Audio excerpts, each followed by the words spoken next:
you need to be careful who you let into your inner circle, so to speak. Yeah. Confide in and all that stuff. That then links to 3 John verse 11. Welcome to the Bible in 1 Year podcast, brought to you by 2 Brits and a Bible. Today is day 359, covering 2 John, 3 John, and Jude. So a couple of intros to go with here. I'm pretty much just going to exclusively use the Africa Bible for these because it's really cool. Written again by John around about the same time as John 1, so AD, I think I said 85 to 90 or so. And the purpose of this one is, in the early days of the Christian faith, there were many false teachings about Christ coming from both inside the church and outside the church. Believers often invited visiting teachers into their homes, perhaps believing they would be blessed for it. False teachers took advantage of this generosity to deceive people. John advised believers to demonstrate love within the community of truth by not hosting or associating with false teachers. Right. Yeah, kind of an interesting sort of take on that, really. And that fits in nicely with what we're saying about discernment and just sort of weighing up people's teaching and what they're saying to know whether that's in alignment with what you know God to be. Excuse me. 100%, dude. Yeah, love that. So you got verse 8, I think, and then I got verse 8. Yes, it's sort of 8 into 9 as well. It's saying, watch out that you do not lose what we have worked for, but that you may be rewarded fully. And it's in teaching of anyone who runs ahead and does not continue in the teaching of Christ does not have God. Rather, if you continue in the teaching, you have the Father and the Son. So it kind of leans towards the fact that people are kind of teaching God, but not the deity of Jesus, whereas you need to have both as your key value. Right, yeah. And this is obviously at a time where people have grown up with like paganism, like all the different pantheon of gods of like Roman stuff, right? So it would have been difficult for them probably to get their head round, but ultimately you got to understand Father, Son, Holy Spirit. Okay, so my point in 2 John links to my point in 3 John. So I'll just sort of do it as an overarching thing. Then if you're going to do a brief intro to 3 John. From 2 John verses 10 and 11, if anyone comes to you and does not bring this teaching, do not take them into your house or welcome them. Anyone who welcomes them shares in their wicked work. So it's not just enough to be like, look, try and avoid them. It's like, no, if you welcome them into your home and humor their views and listen to their heresies, you're actually joining in their wickedness and their wicked work. So we can learn from that today, right? Like, we've got to be careful to safeguard what we consume, who we hang out with. Now, just to be clear, I'm not saying that you should, if someone's, you don't go up to someone and say, are you Christian? And if they're like, no, you're like, all right, and like run away. But you need to be careful who you let into your inner circle, so to speak. Yeah. Who you confide in and all that stuff.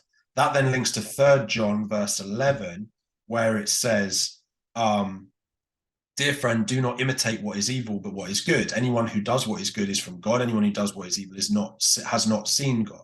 So that's the slippery slope, right? So if you humor people, let them in a bit, then they can slowly drag you down as well. And I have to be honest, dads, like, I'm not proud of this, but I would say that in some way I was probably a negative influence on you in our teenage years. Not taking all the blame by any means, but I wasn't a good friend to you back then because I wasn't a Christian and I was practicing, drinking, lustful stuff, whatever. And I certainly wasn't mirroring something good for you, So I'm sorry about that, just for the record. Cheers, bro. I love you. Yeah, very valid point. I'd say that you're a fantastic friend, and half the time I was probably the protagonist of the crap that we did. But yeah, it's who you become, in it. So, but no, it's a very valid point, because no matter how good of a friend you are by the worldly standard, if you're not leading someone to Christ, how good of a friend are you in the long run, in the eternal sense? Exactly. I'll just add one quick thing to that as well. This is a really good parenting point. So, like, be careful who your kids hang out with. So, your parents obviously lovingly saw that I wasn't a terrible person, was fine with us hanging out, whatever. But like, there were some wrong-uns in our area, and they probably wouldn't have been thrilled for you to hang out with them, and that's a good thing, right? Yeah. And as I'm going to be a dad soon, and as you're obviously a dad and everything, like, I think we do have to have some discernment with who our kids hang out with, because they're even more susceptible to this stuff than we are.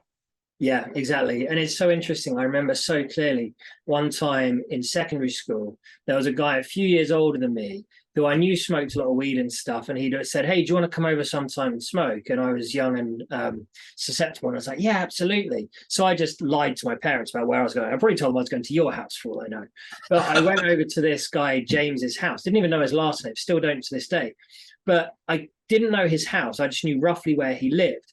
But he wasn't responding to text saying, "Oh, I'm on my way, I'm here." So I sort of wandered around for a little while, never heard back, and ended up, I don't know, potentially going home or going somewhere else. I'm not sure. But I've thought that through so many times and realizing, like, actually, that was God interceding for me there. Yeah. And who knows how differently my life could have turned out if actually he's like, "Yeah, Adam, this is my address, come on in." Who knows how that could have gone out? An older boy, unknown, probably non-Christian, like could have just been an absolute nightmare of a sitch. And that's where God can work miracles in your life by sort of subtly, changing your own plans.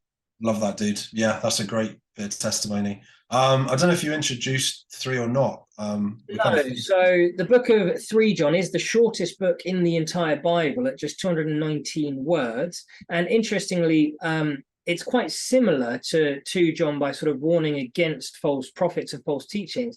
But this one is actually to a guy called Gaius, and to commend him for demonstrating his faith in helping the missionary teachers, but also warning against the consequences of sort of bad behavior.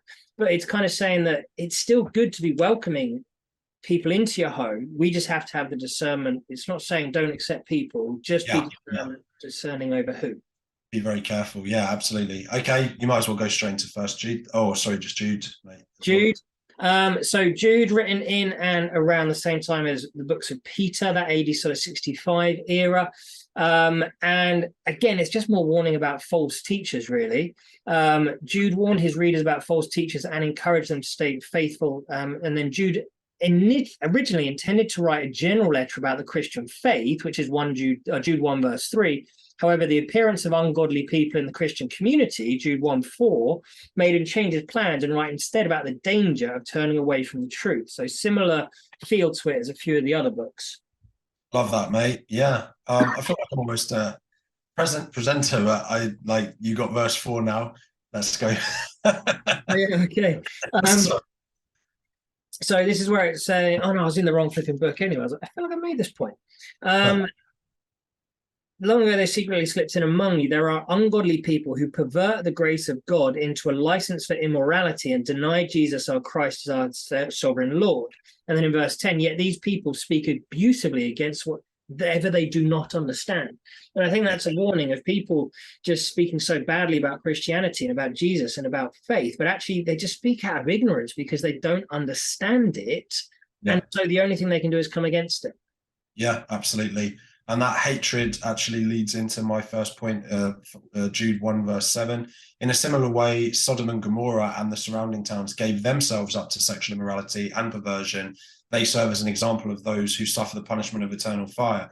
So there are people now, sadly, that are doing as bad or even worse than people in Sodom and Gomorrah. And the best thing we can do as Christians for them is discernment if we're going to interact with them, but also pray that they turn their lives around, pray that the veil is lifted from them, because otherwise they're on a very slippery slope.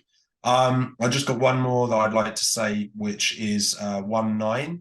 Even the archangel Michael, when he was disputing with the devil about the body of Moses, did not himself dare to condemn him for slander, but said, "The Lord rebuke you."